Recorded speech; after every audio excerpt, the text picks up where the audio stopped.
Good morning, everyone, and welcome to the Rise and Slay Morning Show. Happy to slay to everyone. My name is Rochelle SLAY Queen Hemingway, CEO and founder of Slay to Success. I advise and empower women professionals, especially women veterans, to step up into their most authentic personal brand so they can gain lucrative opportunities. We focus in on appearance, behaviors and body language, communication skills, and your digital presence. I am a professional keynote speaker, a certified image consultant, a personal brand expert, and author of 3 books of myself for myself that I've written, self-published, and as well as 2 other books that I was part of their stories, if you will. And I am a United States Air Force veteran, 30 years. Huh? So, welcome here to the Rise and Slay Morning Show. If you are here this morning, please let me know that you're listening in, want to be part of the conversation. Let me know your name and where you're streaming in from so I can give you a shout out. All right. So, what are we here to talk about? We're here to talk about personal branding. All right. Because I am your personal brand expert. And I definitely see a lot of changes, a lot of new opportunities since I became a personal brand expert. So, we're going to talk specifically about how you can go from invisible to unstoppable. Now, slay is a whole thing, y'all. Okay. Slay means to kill it, to dominate it, and to nail it, to be on point, to impress greatly, to dream big and work hard until you own it. It is also an acronym. It stands for Universal Life and Leadership Philosophies that resonate with me the most. And now I'm passing it on to anyone that I come across. And it all stands for stay ready to be ready, lead out loud, a sense of community, a sense of family, and knowing you are built to last. So, good morning, Leslie. Welcome to the show, to the Rise and Slay Morning Show. Hope you're feeling well. Hope you're doing well down there in Florida. I saw your post yesterday and I was like, thank God, protection, hedge of protection over you and your family. So thank you for being here live with me this morning and that you have the ability to do that because I know some folks are without power, without water. There's a lot of different scenarios that are happening. My sister is actually in Florida, y'all. So she survived as well and is making it through. And I'm so grateful for everyone that is doing well despite of. Okay. Now here on the Rise and Slay Morning Show, we also talk about, my workout routine because that is part of the slay too. All right. I slay all the things. So this morning, y'all, I was able to do a 45-minute spin bike and then I got on the treadmill, did a little bit of running and lifting weights. Okay. Because I feel good. That is what I do. Part of who I am and what I'm about is really about the health and wellness. And so I take that kind of seriously. All right. So I'm not your typical 52-year-old. And a lot of people say, oh, you're still doing burpees? And I say, yeah, I'm still doing burpees, y'all. Okay. Because my body is saying you can still do it. So that's what I do. So today, y'all, we're going to specifically talk about going from invisible to unstoppable. And this is about building a personal brand that gets you noticed. Okay. So I know that some folks are frustrated, okay, because they're not being seen, they're not being heard, they're not being valued, they're being overlooked, maybe underestimated, undervalued, and not fully seen for their talents, their skills, or the potential. All right.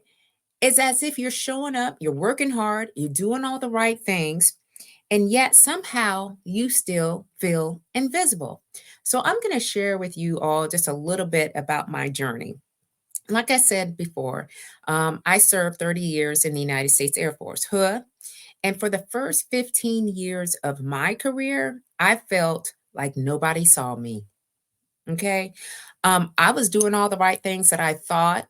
Well, for the first 10 years, y'all, I was I was all over the place. One, because I went into the military at the age of 18. It's the first time from being home. And I just was exploring, right? I was just there. And then I realized, hey, I could potentially make this into a career. I could stay in the military for 20 years and retire, right? And so I started to really think about how I was navigating in a system that really wasn't designed for me to succeed in the first place. But I decided, hey, I'm going to take this thing and I'm going to do something with it, right? So I remember again, the first 10, 15 years, I was just going over with the crowd. All right. I had a lot of ideas, thoughts, opinions. I had gotten some experiences. I went in as a medical technician, which is equivalent to an LPN in the civilian sector. I did that for 10 years. Then I went to school to become an independent duty medical technician. And the acronym for that is IDMT.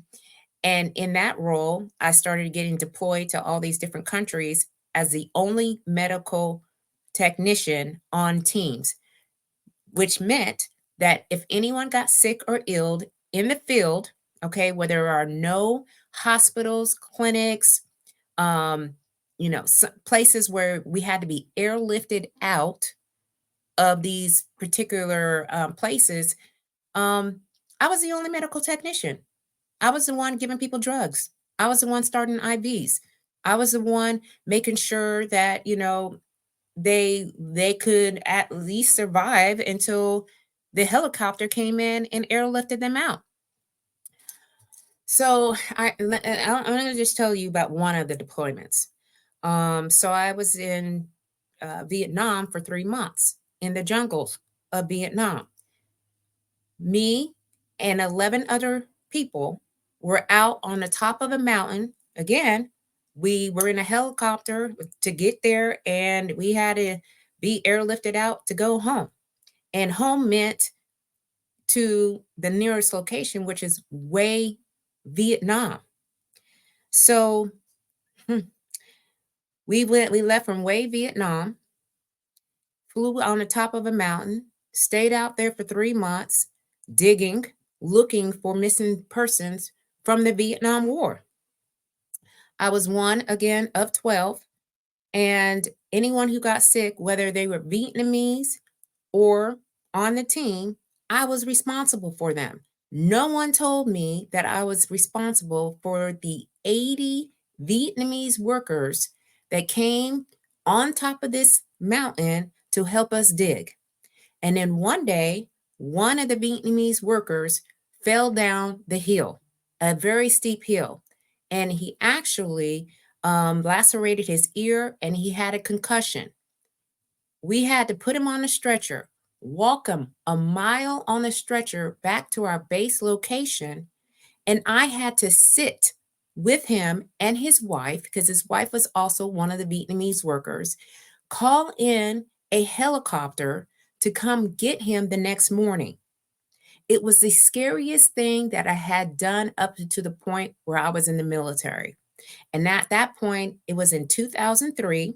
It was a few months before me and my husband got married.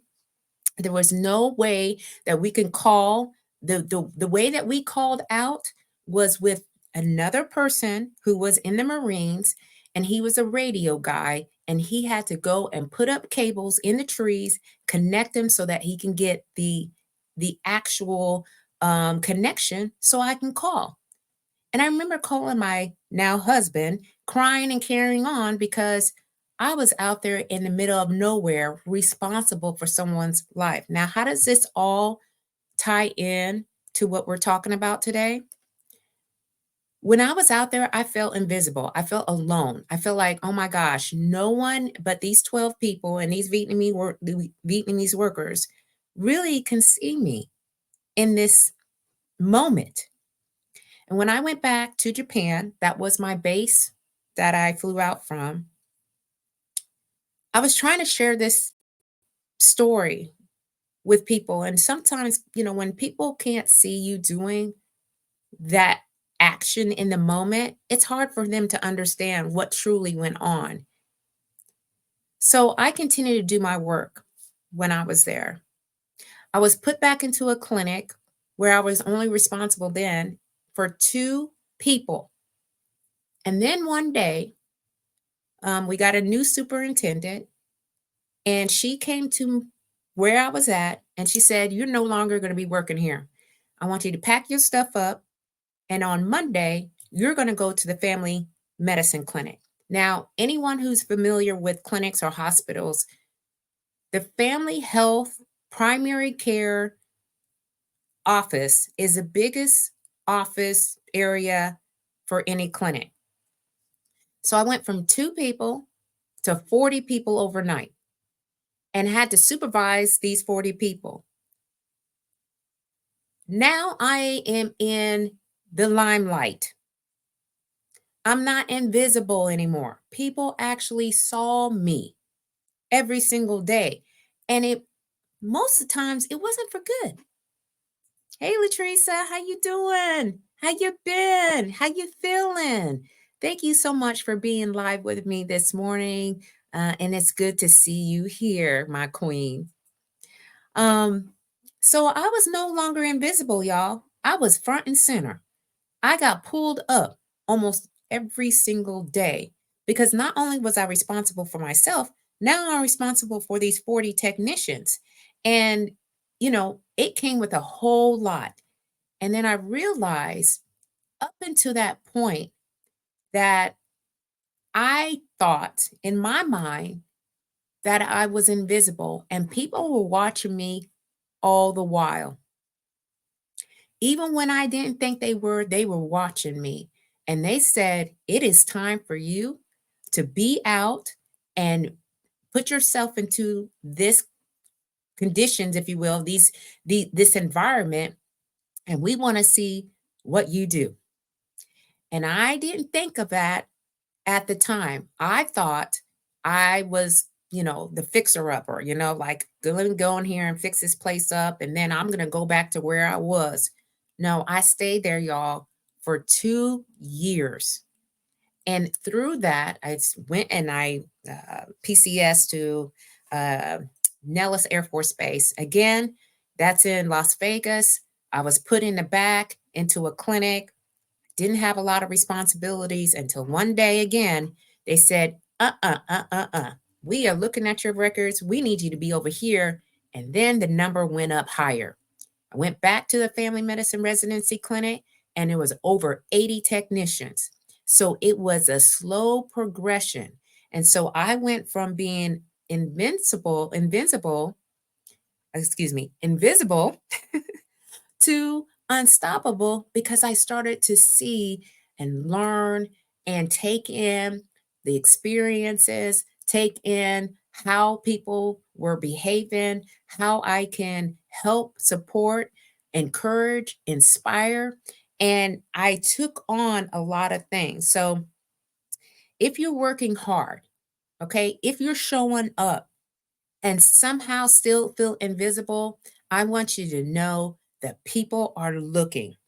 All right. You have the power to go from invisible to unstoppable by building a personal brand. All right. That not only gets you noticed, but commands respect and opportunities you deserve. So I was building a personal brand while I was in the military and I had no idea. No idea. Okay.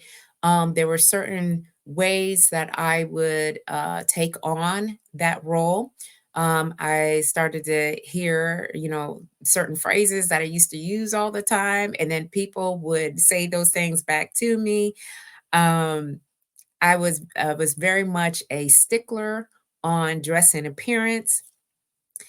We used to have these open rank inspections. Everyone knew when they went in the clinic, that's what the expectation was. Some people wanted to work there, some people didn't, but I wanted to run a machine that was going to continue to be sustainable and that we were getting the results that we were looking for. So everybody had to be on the same page, had to get training. There was a lot of different elements to running a larger department. So over time during my military career, when I got to Ellsworth Air Force Base and I served as a command chief, I had been there, done that, and got the t-shirt. All right. And so I was able then to see there were certain things about me that were very different and unique, and I started to exploit them. All right. So one of the things was, again, my fitness. I could run and I could do that very well.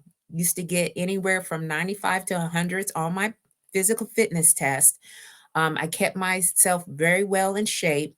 A lot of the younger airmen did not want to run when I was running because they knew that I would hold my own. And then they knew how old I was, and then they didn't want to be embarrassed. So they would try all their might. But I had been conditioning my body and my mind for a very long time. And so I started to use that as my strength. I did not pull back from it or shrink from it. And I did not humble myself in that, if you will, because a lot of times we tell ourselves, oh, we're not doing, we're showing out too much, we're not really supposed to be doing that. And I just decided, no, I worked hard. Okay, I worked hard for everything that I received while I was in my career. And now fast forward, okay, and I have launched Slay to Success. Slay to Success is a whole thing. All right. It's got a lot of arms and a lot of legs, but I decided that I wasn't going to hide anymore. And now I put myself out here. I'm here with you all Tuesdays at 10 a.m. Eastern Standard Time, on Sunday nights at 7 p.m. Eastern Standard Time. I am networking and I'm out in spaces and places that I've never been before. I decided that I was going to go from invisible to unstoppable in this next chapter. A lot of times, the women veterans, we don't feel like we are being understood. We feel like the people don't want to give us our flowers for our service. Our brother counterparts, they'll get the accolades and the achievements and all the applause, if you will. And sometimes, they look at us and they go, "Did you serve in the military?" I don't tell a lot of people. People don't really see me now as being a veteran because I have definitely transformed my appearance. But I understood, all right, that I have a lot of experience. I have understood that I have a lot of skills and expertise, and I am using them to my advantage as I am building Slay to Success. So the one of the things that I started to do more of is to share my story. The first thing that I did to share my story was here in this book, y'all. I wrote out all the things at the time that I felt like I needed to share for people to get to know me a little bit better about my military career experiences and the word slay in its entirety. Why slay is a thing, all right? Why do I use it as the foundation of everything that I do? I know, right? I see this love that we have for each other. So I absolutely love that. And I pray that you are well too, Latrice. So what we have to do is share our story because our stories are our strength. We have unique experiences, we have unique challenges and unique triumphs that make us who we are today. But too often we minimize, we diminish, we don't share our stories, and we hide behind the fear of not fitting in or being judged. Okay, and here's the truth, y'all. Owning our stories, our most authentic stories, is the first step to truly being seen. Now, this may take some help, all right? This may take some healing because some of our stories, y'all, are traumatic. Some of the things that we've had to dealt with, we can't even speak to it sometimes. But when we see different parts of ourselves, all right, both the victories and the lessons, I want us to embrace them. And we're going to stand out in this world where too many people are simply trying to hide. Okay. Hey, Queen, how are you? First of all, Tiffany, I just want to say here publicly, I'm so proud of you. I'm so proud of you. Okay. And you about to put on Master Sergeant, y'all. She about to put on Master Sergeant. All right.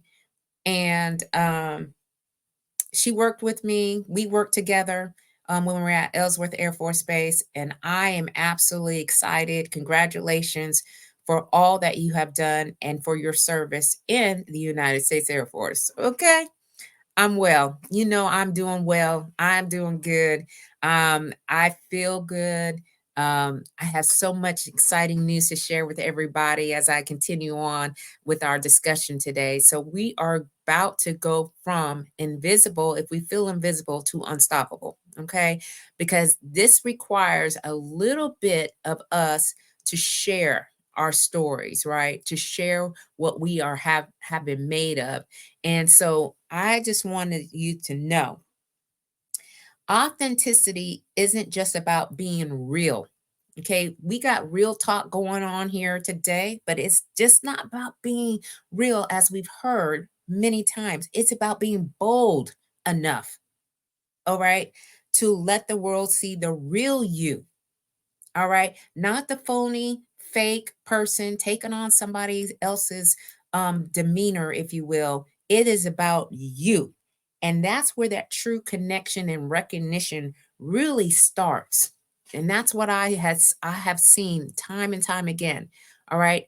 I am no longer hiding. I went from a Facebook community where I was, yeah, helping women, gathering people in, and so forth and so on, and then I said, you know what? I love my women, but I know my women are going to help me carry out and be out in this world. I put myself out here, but y'all, this is a risk, okay? Because you got crazy people out in this world today, all right? So it is a risk, but I know that this risk is for the greater good. It's to help more women and men, okay? Because I see now I have one of my clients is a man right now, to be seen, valued, and heard for what they have to offer to this world. So we got to be bold enough to let the world see the real you. Then we got to show up with confidence, okay?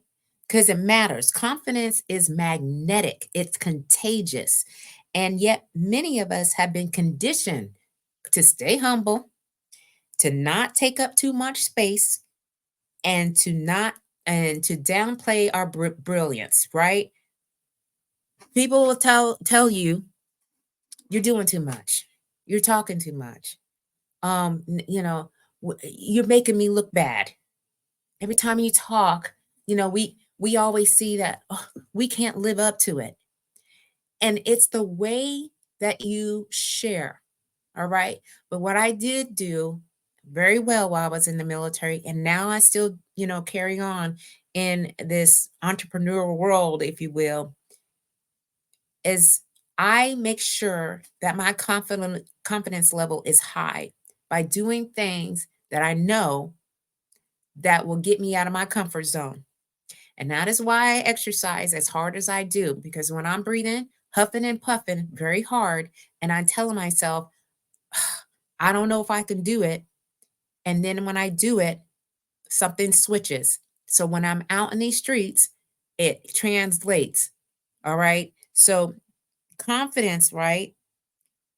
It's about building a personal brand, and it requires something more. So it requires you to show up boldly, and it requires you to show up unapologetically. Oh, thank you, Tiffany. All right. You got this, Queen. And I know it's going to look crazy. It's going to be hard at times, but you always got me in your corner. You call me anytime. All right? And let me know, how I can support you, and you know that. So I am unapologetically me.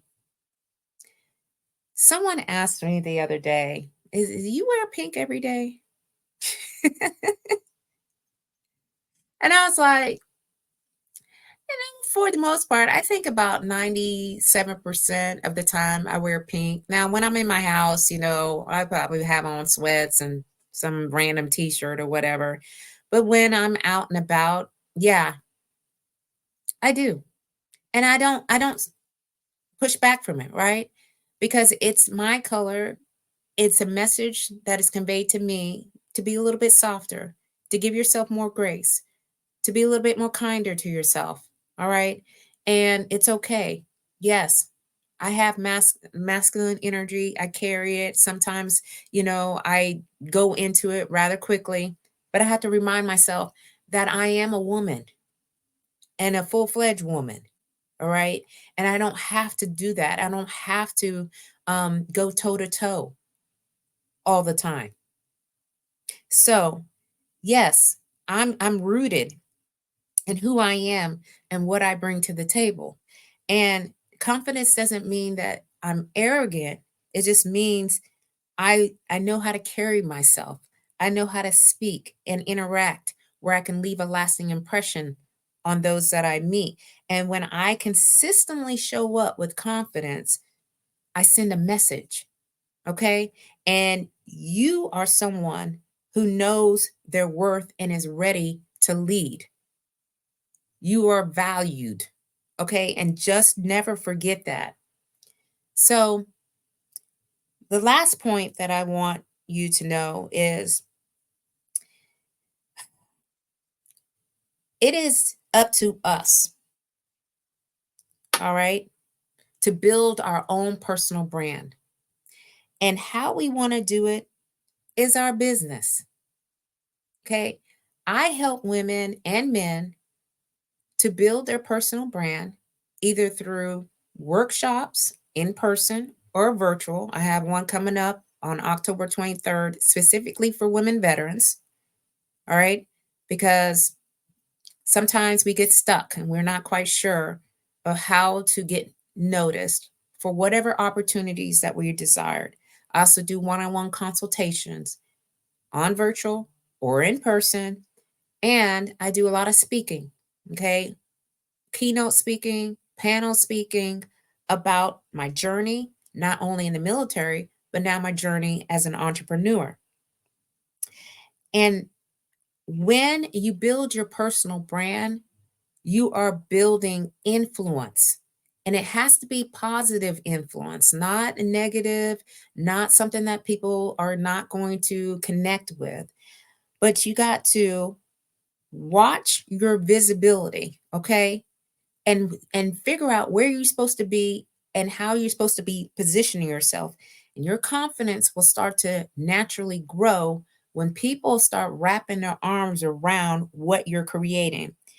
You're going to start walking into the rooms knowing you are something valuable to offer, and you have something valuable to offer. And as people begin to recognize your value, people begin to recognize your influence, it will start to expand. Okay. So you'll become someone who not only inspires others, but also sets trends and making impactful decisions and leading with authority.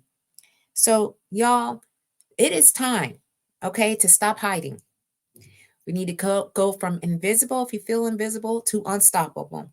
And what I shared with you this morning is about one, owning your authentic story and don't be afraid to share. All right, the good, bads, and the uglies, whether it's through speaking, through writing. Um, Everyone has stories. All right. You got to show up with confidence and whatever you need to build your confidence. If you have low confidence level, maybe a situation is happening, maybe people around you are saying you can't do it and they don't know what you're doing and how you're doing it. We need to find a way to build our confidence level to where we can step boldly and unapologetically into the rooms that we are supposed to be into, right? And all this is going to enhance our opportunities. It's going to enhance our recognition, okay? Opportunities will start coming to you. And what I know, right? All this time, y'all, for what, 2 years? And for the last year, I have been very consistent. I have been showing up for myself, showing up for my clients, showing up for, opportunities. And yet another opportunity came yesterday. Slay to Success is partnering with two other businesses. Okay. This is huge for me. I have never had this opportunity come and be presented to me. And this is not to be taken lightly. I am partnering with two other women owned businesses, and we are going to provide training, development to big corporations. We're going into a big meeting next month. And what I still know and understand about me is that I'm ready. I have worked my tail off, y'all. People don't really understand the behind the scenes of an entrepreneur. I am the founder and the CEO of Slay to Success. And what that means is that I created something so I could solve problems. And someone saw me and had been watching me from afar and decided to reach out and say, I need you to be part of this particular contract because you have what we need. I'm going to be helping other women veterans, y'all. So when you think nobody is watching, when you think that no one's really believing in what you're doing, I want you to keep going. I don't want you to stop. I want you to stay consistent. I want you to be very confident in what you're talking about. And I want you to do the dang thing. Okay. Thank you, Latricia. And thank you, Leslie. I'm just saying, y'all, this is huge for me. And, there's a lot of things that are going to change with Slate to Success. And 2025 is going to look much different than it did in 2024. But that's what this journey is all about. Thank you, Tiffany. Because I have been working. All right. And what I did, though, is decided, thank you, Todd. I appreciate you. And thank you, Tiffany. I decided to bet on me and bet in the things that I believe in. And I know this is just the beginning. So I am extremely proud of me. I am beyond excited. I can't wait to see what this becomes. And all I'm trying to tell y'all is I want you to continue to do what you've been called to do. Don't give up on yourself. Don't give up on your dream. If you got a dream, I want you to live that thing out loud and allow the universe, and for me, it's God, to help you through. Okay? Thank you, Queen. Thank you. And I'm excited for your success as well. When you surround yourself and you have people in your corner that are doing the same things that you're doing, but in some different ways, anything is possible. Anything is possible. So, y'all, go from invincible to unstoppable. Build your personal brand that gets you noticed. And when the opportunities come, I want you to step right on into them, own it. All right. And I want you to keep on slaying until you can't slay no more. So thank y'all for being here. Thank you, Leslie. Thank you, Latricia. Thank you, Tiffany. Thank you, Todd. Thank you, Aronica. I love y'all. Keep on slaying, and I will see you all on the next. Bye-bye. You're welcome. Love you too, Therese. Glad that you're here too. Thank you so much for being here with me live.